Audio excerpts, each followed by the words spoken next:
ये घटना मेरे साथ उन दिनों घटी थी जब मैं Hyundai कार्स के सेल्स एग्जीक्यूटिव के तौर पर काम किया करता था।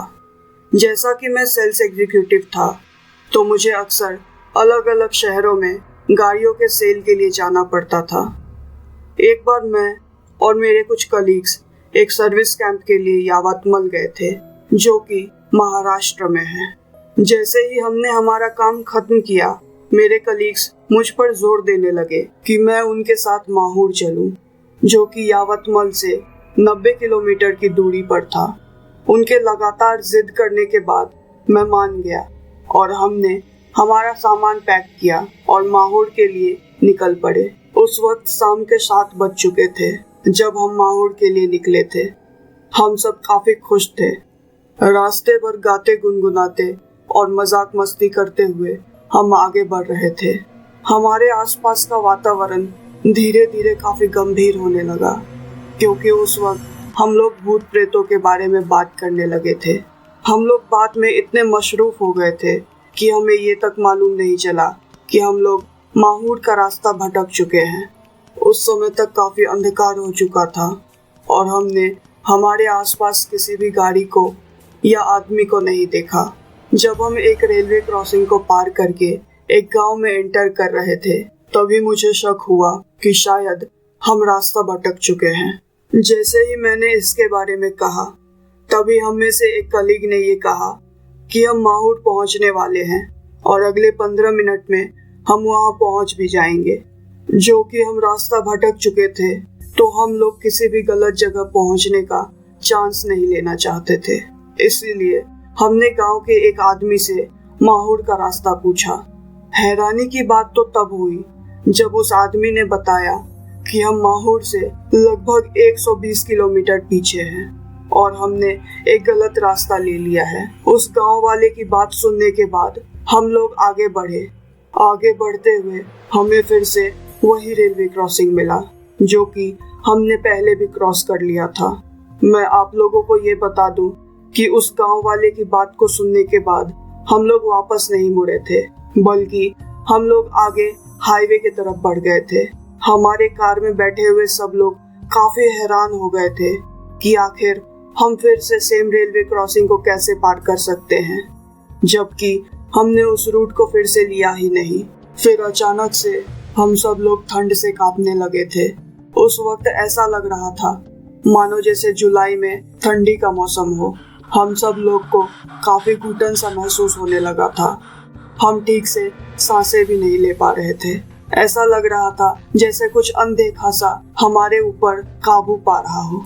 हम सब में से किसी को भी एक दूसरे से बात करने की या कुछ पूछने की हिम्मत तक नहीं हो पा रही थी। हम सब लोग कुछ बहुत ही भयानक महसूस कर रहे थे। हम सब लोगों ने अगले 15-20 मिनट तक ऐसा ही महसूस किया। उसके बाद हम लोग हाईवे के रास्ते पर पहुंच चुके थे, जहां पहुंचते ही हमें अपने आप ही राहत महसूस होने लगी। अब हम लोगों को घुटन नहीं हो रहा था और हम लोग ठीक से सांसें ले रहे थे। ऐसा लग रहा था कि वो अनदेखा सा चीज अब हमारे पीछे नहीं है। हम लोग इतने ज्यादा डरे हुए थे कि हमने कुछ दूर पर एक ढाबा पर अपनी गाड़ी रोक दी। हमने ढाबा पर हमारे साथ हुए घटना के बारे में पूछताछ की, जिसके बाद हमारे भयानक आश्चर्य के लिए हमें ये मालूम चला कि जिस रास्ते से हम आए थे वहाँ कोई रेलवे क्रॉसिंग तो था ही नहीं। ढाबे पर बैठा वो आदमी उसी गांव का रहने वाला था और उसने दावे से कहा कि वो यहाँ बचपन से रहता है और आज तक उसे यहाँ पर कोई भी रेलवे क्रॉसिंग तो नहीं दिखा। हम लोग इस बात पर भरोसा ही नहीं कर पा रहे थे कि जो रेलवे क्रॉसिंग हमने थोड़ी देर पहले पार किया था वो असल में है ही नहीं। हमने उस आदमी को हमारे साथ हुई सारी घटना के बारे में बताया।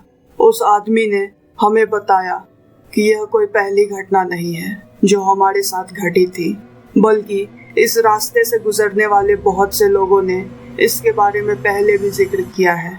दरअसल कुछ साल पहले एक फैमिली इसी रास्ते से गुजर रही थी, जिन्हें कुछ लुटेरों ने लूटने के बाद मार डाला था। लुटेरों ने उन लोगों को मारने के लिए किसी भी हथियार का इस्तेमाल नहीं किया, बल्कि उन्होंने कुछ कपड़ों को उनके गले में बांध दिया, जिससे उनकी घुटन से मौत हो गई। उनको मारने के बाद उन लुटेरों ने उनके डेड बॉडी को एक बर्फ के फैक्ट्री में फेंक दिया, जो कि उस जगह से 5 मिनट की ही दूरी पर था।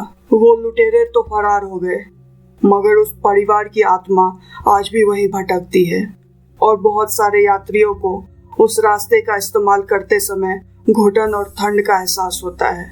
ढाबे पर मौजूद उस आदमी ने यह भी बताया कि शायद उनकी आत्मा उन लुटेरों का इंतजार करती है। वो लोगों को अपने छलावा के जाल से इसीलिए बाहर आने देते हैं क्योंकि वो जानते हैं कि ये वो लोग नहीं हैं जिन्होंने उनकी हत्या की थी। ढाबे पर मौजूद उस आदमी की कहानी सुनने के बाद हम लोग डर से कांपने लग गए थे और फिर हमने अपनी बाकी की सफर को वहीं पर कैंसिल कर दिया और दूसरे रास्ते से हम वापस आ गए। दोस्तों, मुझे उम्मीद है आपको आज की कहानी पसंद आई होगी।